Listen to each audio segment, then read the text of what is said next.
Okay, so there was a lot of controversy with this battle pass thing, but now I think they fixed all of that. Let me know down below. We have some pretty exciting information, and it confirms the dates for the next 2 units and all the units we're going to be getting until the beginning of September that we pretty much already knew, but it's good to have the confirmation. So down below right now, I want to know how your summons have been going for your account. What have you been summoning on, or are you just saving for, well, maybe Cord and 2.0? So let me know also what you're planning to summon on next. Now, like usual, we have the very exciting Battle Pass kind of reveals for the next couple units. And this Battle Pass maybe seems to be a bit shorter, but it confirms 1.4 and 2.0, which we kind of already knew, to be fair. We have the roadmap, and we knew that 2.0 was going to be in September. So it does kind of pan out. So 1.4 on the 24th of August, which is a bit further away. Main reason being because also Queen came out a bit earlier, so it didn't overlap with Nagasaki, I'm pretty sure.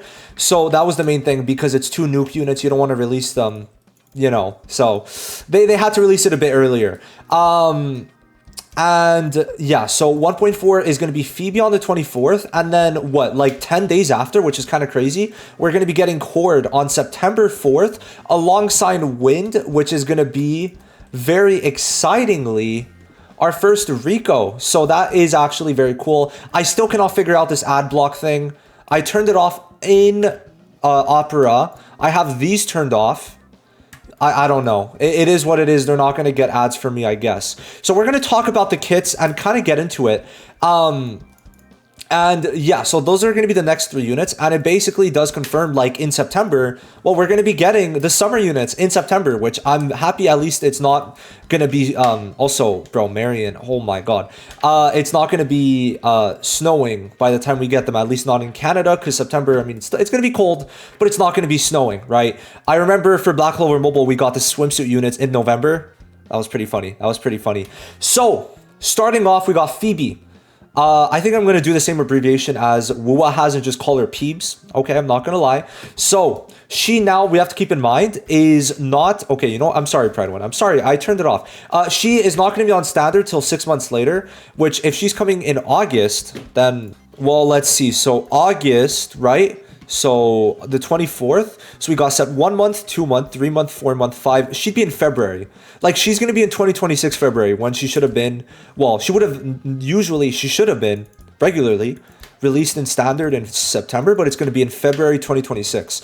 So you have to keep that in mind, that she might be a way higher summon value now because of that, because she's going to give a bit of extra stats for the team, and her damage bonuses are also going to be really good while having some sustain available. I think she is going to be a potential pickup, mainly if you haven't summoned yet at all. I think Phoebe is one of the units that you can pick up. Basically, she's got 3 different types of buffs for herself, and it depends if you're mono, semi-mono with 2, and then completely just a rainbow team essentially.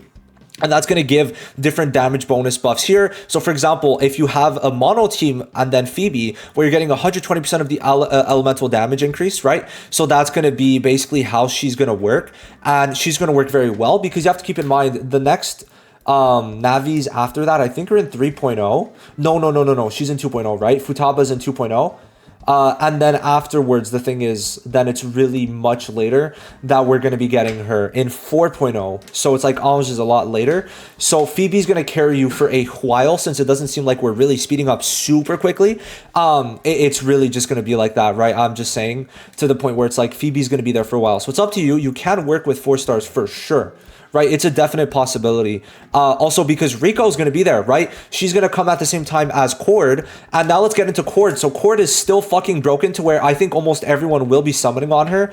I just love her design so much. She's great. She's absolutely great.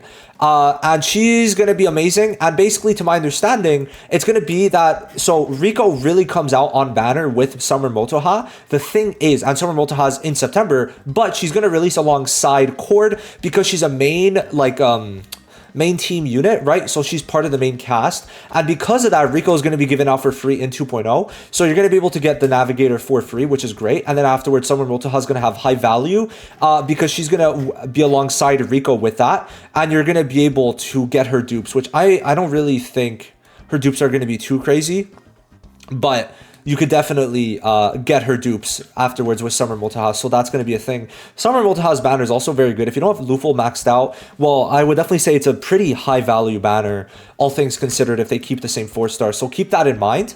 But Cord herself, she is going to be insane. Basically, she's going to give you multiple ultimates, okay? This is not Cord. Let's get Cord. Hello, where is she? Here she is. So she's going to give you multiple ultimates. If you use this, you get to use your ult right away and do more damage, increase ult damage, right? Sorry, just increase damage, right?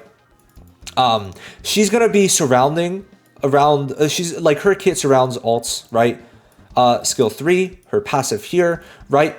Increase their attack if they use an ult, right? After they use ult, heal them. So she's going to stay very good in the future to where she's going to be the first must summon since launch, which is crazy. You could have deadass skipped since like Joker and you would have been fine, which is kind of wild to think about. She's going to have a lot of support in her kit, so that is going to be very good. I would definitely say starting Phoebe, we're going to be in an exciting period because on the 24th, right, we get Phoebe, and then afterwards we're going to be getting, when is the 24th? I just want to see. The 24th is a Sunday. Oh, that's great. So that means the stream's on a Saturday. So I'm going to be able to stream this. And then the 4th, when is the 4th? It's a Thursday. That's a bit unfortunate, but I should be fine. Like, I'm starting my third semester up of college, so we'll have to see how this goes. But I think I'd be able for Core 2 to stream both times because I'm taking kind of a light semester this time around. So I'm gonna say overall that Phoebe and Cord are gonna be the two, like, out of all the summons, the two highest summon values so far, because there's like, Phoebe's not gonna be on standard for 6 months, and by then she's gonna be a lot less worth it, and then Cord stays worth it the whole time around, which I think is gonna be absolutely phenomenal. Also gonna be pretty cool if you did get Yui, you can technically put Cord with her, but it's not going to be, okay, bro, it's not going to be super great, right? You have to keep that in mind. I definitely think Yui is a bit better now, but since Cord is mainly revolving around support, it's not going to work as well because she does want attacks to then increase electric damage taken, so it's mainly going to be in the future that she's going to work well. But I definitely think in general, there's not many teams that Cord won't really slot into. She's just that universal, like, for your ult damage and all that good stuff. It's going to be insane, and I definitely think you could have a lot of fun with her, with Queen, because her ult damage did just get buffed, right? And because of that buff, well, Cord also is going to be able to increase that damage and make it even higher. So I definitely think that with this unique buff to global, Cord might be good for that. So stay tuned for this. This is going to be a bit of a filler patch, and I'm going to kind of just grind up and get back because obviously I did miss a couple days. And besides that, we're going to be good to get another battle pass. We're going to have these 3 units, and then my Queen, the unit I knew that I would never stop making videos at least until Summer Multiha came out, because she is a unit that I like in terms of like gacha. She's that unit that I want. There's always that one unit that you want. For me in Genshin, it was Dainsleif and Wuthering Waves. It's gonna be Scar whenever he comes out, and in this game it's gonna be Summer Multiha, right? So that you always have that one unit, and for me it's Summer Multiha, and she's gonna be in September. Cannot wait. Let me know what you think. What are you going to be doing? I am very excited for Rico too. I'm going to probably start making a video on that. But yeah, I'll see you guys in the next one. Let me know what you think and what are you summoning on. Peace.